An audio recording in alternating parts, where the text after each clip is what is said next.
Well, we've gone through this rather hurriedly, but let's talk a little bit about the moral heroism that we see here. These teenagers, I don't want to dismiss this, they got deported, they stood up and recounted.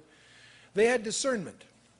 That's one of the first things. They saw precisely what was wrong with eating the prescribed food. They were discerning to begin with. And where would they have learned this? Huh? Where? Where? Specifically? Yes, in Jerusalem. Where? In their homes. You got it. There's only one form of biblical schooling in the Bible, and that's homeschooling. And hey.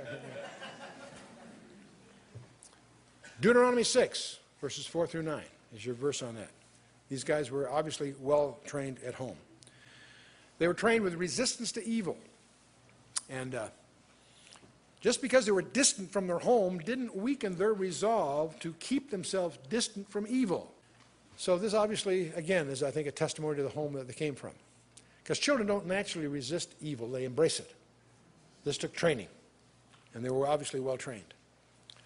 They also had the power to voice disagreement. You know, this impresses me because they were young. You know, when you're older, you get a little more moral fiber. But when you're kids, you know, there's a peer pressure thing. There's a, hey, let's just roll and get along because you're off balance a little bit, you know.